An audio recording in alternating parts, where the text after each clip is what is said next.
யார் தவறு செஞ்சுருந்தாங்களோ ஆதாரத்தோடு சுட்டி காட்டுங்க. இது என்னடா சம்மந்தம் இல்லாத ஒரு அவதூறை தூக்கிட்டு வர்றீங்க. மக்களை பைத்தியக்காரனாக்க கூடாது. கிட்டத்தட்ட 14 நாள் அந்த நாட்டில் இது விவாதம் நடந்துருக்கு. இதைத்தான் நான் சொன்னேன். ஒருத்தர் வந்த உடனே நடிகர்களுக்காக நாட்டை கொடுக்காதீங்க. ஏன்னா அவருடைய ஒரு ஸ்டெப்பு தவறாக எடுத்து வச்சதில் தான் நம்ம 2 வாரமாக இதை பேசிக்கிட்டே இருக்கோம். பெரும்பான்மை கூட்டத்தை சேர்க்கக்கூடிய ஒரு மனிதனுக்கு சரியான வழிகாட்டுதல் இல்லை, அவருக்கும் தெளிவான பார்வை இல்லை. நடிகர்கிட்ட நாட்டை கொடுக்காதீங்க அப்படின்னு சொன்னால் நீங்கள் உடனே அதுக்கு டைரக்ட் மீனிங் அப்படியே எடுத்துக்கக்கூடாது. இது அப்படியே மகுடம் சூட்டுறது இல்லை. களப்பணி செஞ்சு மக்களோட நின்று மக்களுடைய தேவை என்ன, மக்களுடைய அரசியல் என்ன, மக்களுக்கு எது தேவை, இன்றைக்கு மாநில அரசின் தமிழ்நாடு போன்ற ஒரு மாநிலத்துக்கான பிரச்சனை என்னவா இருக்குது, எங்கெல்லாம் நம்மளுடைய சுதந்திரம் பறிக்கப்படுகிறது, எங்கெல்லாம் நம்மளுடைய உரிமை பறிக்கப்படுகிறது, எங்கெல்லாம் நம்மளுடைய வரி பணம் நமக்கு திரும்ப வராமல் இருக்குன்னு இந்த அரசியலெல்லாம் புரிந்ததற்கு பின்னாடி ஒருத்தர் களத்தில் நின்னால் கொடுக்கலாம். மறைந்த எம்ஜிஆர் அவர்களாக இருக்கட்டும், மறைந்த ஜெயலலிதா அம்மையார் அவர்கள் எல்லாருமே திரைத்துறையிலேருந்து வந்தாங்க. அண்ணா தொடங்கி கலைஞர் தொடங்கி எல்லாருமே திரைத்துறையிலேருந்து வந்தவங்க. 60 ஆண்டு காலமாக தமிழ்நாட்டு அரசியல் திரைத்துறையோட தொடர்பில் தான் இருக்குது. அதனால தான் நடிகர் விஜய் அவர்கள் வர முடியுது. விஜயகாந்த் அவர்கள் எதிர்க்கட்சி தலைவராக வர்றாங்க, இன்னும் சரத்குமார் அவர்கள் கட்சி ஆரம்பிக்கிறாங்கன்னு வர முடியுது. நம்ம நேரடியாக அப்படி சொல்லலை. அவர் அதுக்கான தயாரான களத்துக்கு வந்ததுக்கு முன்னாடி தான் கொடுக்க முடியும். அதைத்தான் நம்ம சொல்கிறோமே தவிர, நீங்கள் கேட்குற கேள்வி உதயநிதி அவர்களுக்கு துணை முதல்வர்னால் யாருக்கும் தெரியாமல் தூக்கத்தில் கொண்டு போய் பட்டத்தை மாட்டி விடலை. ஜனநாயக ரீதியாக அரசியலமைப்பு சட்டப்படி என்ன நடந்திருக்கோ அதான் நடந்திருக்கு. நாளைக்கு விஜய் அவர்கள் முதல்வராக வந்து அவருடைய மகன் சஞ்சய்க்கு துணை முதல்வர் கொடுத்தாலும் இப்படி தான் கொடுப்பாங்க. அது தேர்ந்தெடுக்கப்பட்ட பெரும்பான்மையான எம்எல்ஏக்கள் முடிவு செய்கிறது. சட்ட ரீதியாக நடக்குது.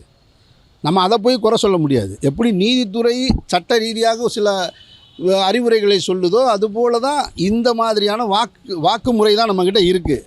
நாம் 234 தொகுதியில் பெரும்பான்மை தொகுதியை வெல்றவங்க கையில் அதிகாரத்தை கொடுக்குறோம். அந்த அதிகாரத்தில் இருக்கிறவர்கள் அவர்களுக்குள்ள எம்எல்ஏ பூரா சேர்ந்து தான் சீஃப் மினிஸ்டரை தேர்ந்தெடுக்கிறாங்க. அவங்க டெப்டி சிஎம்மை தேர்ந்தெடுக்கிறாங்க, அவங்க மினிஸ்டரை தேர்ந்தெடுக்கிறாங்க. அதை போய் நம்ம ஒன்றும் யானை மாலை போடல சரஸ்வதி சபதம் மாதிரி. அதை நம்ம விமர்சனம் பண்ணுறதுக்கு ஒன்றுமே கிடையாது.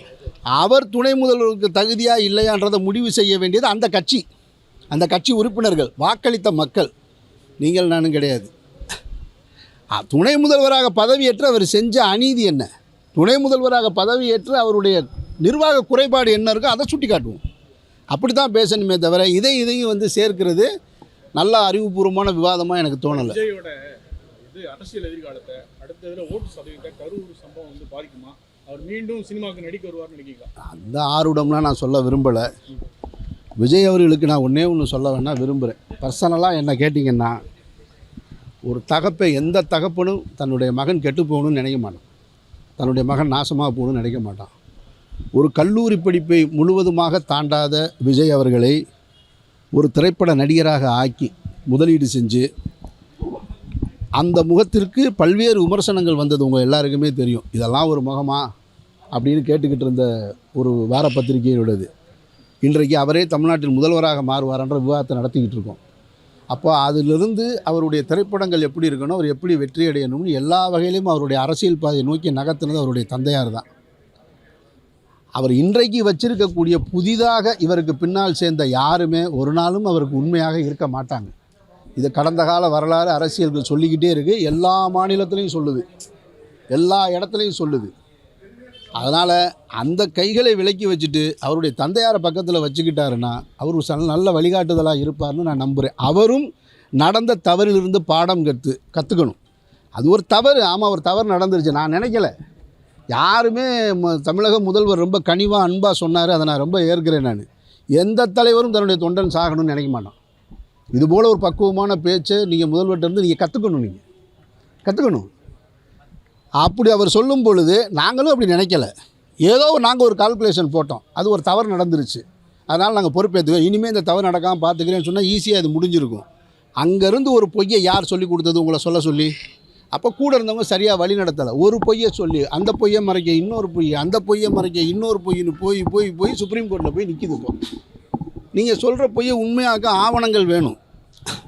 சதி நடந்தது கத்தியில் வச்சு கிழிச்சாங்கன்னா ஒரு மாவட்ட செயலாளருடைய மனைவி ஒரு ஊடகத்துக்கு சொல்கிறாங்க கத்தியை வச்சு கிழிச்சாங்கன்றார்.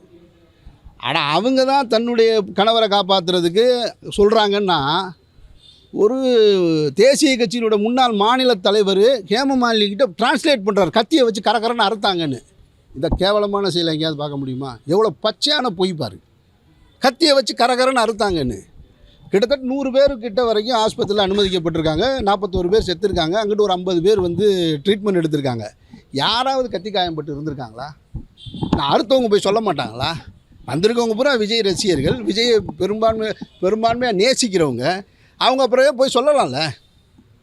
என்னை கத்தியை வச்சு கிழிச்சாங்க, ஆமாம் சதி நடந்திருக்குன்னு யாருமே சொல்லலை. யார் எப்போ சொல்கிறாங்க?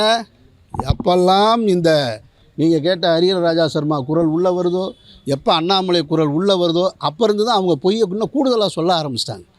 அது அவங்களுக்கு நல்லதே கிடையாது.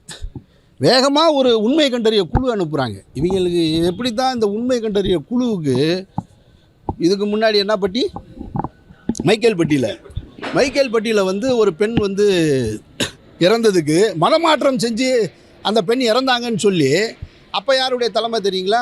நடிகை விஜயசாந்தி தலைமையில். இவங்களுக்கு நடிகைகள் தான் கிடையாது. உண்மை கண்டறியறதுக்கு இந்த நாட்டில் நடிகைகள் தான் ரொம்ப முக்கியமாக இருக்காங்க. பாருங்கள் ஒரு கட்சி எப்படி இருக்குது பாருங்கள். விஜயசாந்தி தலைமையில் ஒரு குழு. இந்த குழுவுக்கு வேகமாக வந்து ஹேமமாலினி என்ன இன்டர்போல் ஆஃபீஸரா? உண்மையை கண்டறிச்சிருவாங்களா? வேகமாக வந்து ஒரே நாள்லேயே டக்குன்னு கொடுத்தாங்க. அதை ஒருத்தவங்க சொல்கிறாங்கன்னா இவர் ஒருத்தர் டிரான்ஸ்லேட் பண்ணுறாராம். அந்த டிரான்ஸ்லேட் இருக்குது பாருங்கள், அது நம்மளுடைய அரசியல் எவ்வளோ கேவலமாக போயிருக்குன்றதுக்கான உதாரணம். அதனால் திரும்ப அந்த பொய்யில் நிற்கக்கூடாது. ஒரு தவறு நடந்துருச்சு, அந்த தவறுக்கு நாங்கள் பொறுப்பே இருக்கிறோம். இறந்த உயிர் திரும்ப வரப்போகிறதில்ல. அவங்களும் உங்களை கிளைம் பண்ணல. அவங்களும் இவர்னால தான் நாங்கள் செத்தோன்னு யாராவது எந்த குடும்பத்திலாவது சொன்னாங்களா? இவர்னால தான் சொன்னான்னு இவரையும் சொல்லலை, அரசையும் சொல்லலை. நீங்களாம் இடையில நின்றுக்கிட்டே இதை பேசிக்கிட்டே இருக்கீங்க. அப்போ எலெக்ஷன் வரும்பொழுது சும்மா ஒரு திமுகவின் மீது உங்களுக்கு விமர்சனம் இருக்கா வைங்க, ஆட்சி குறைபாடு இருக்கா சொல்லுங்கள், நிர்வாக குறைபாடு இருக்கா சொல்லுங்கள், ஊழல் இருக்கா சுட்டி காட்டுங்க, லஞ்சம் இருக்கா சுட்டி காட்டுங்க, யார் தவறு செஞ்சுருந்தாங்களோ ஆதாரத்தோடு சுட்டி காட்டுங்க. இது என்னடா சம்மந்தம் இல்லாத ஒரு அவதூறை தூக்கிட்டு வர்றீங்க. மக்களை பைத்தியக்காரனாக்க கூடாது. கிட்டத்தட்ட 14 நாள் அந்த நாட்டில் இது விவாதம் நடந்துக்கிட்டு இருக்குன்னா இதைத்தான் நான் சொன்னேன். ஒருத்தர் வந்த உடனே நடிகர்ன்றதுக்காக நாட்டை கொடுக்காது. ஏன்னா அவருடைய ஒரு ஸ்டெப்பு தவறாக எடுத்து வச்சதில் தான் நம்ம 2 வாரமாக இதை பேசிக்கிட்டே இருக்கோம். அது நல்லதில்லை.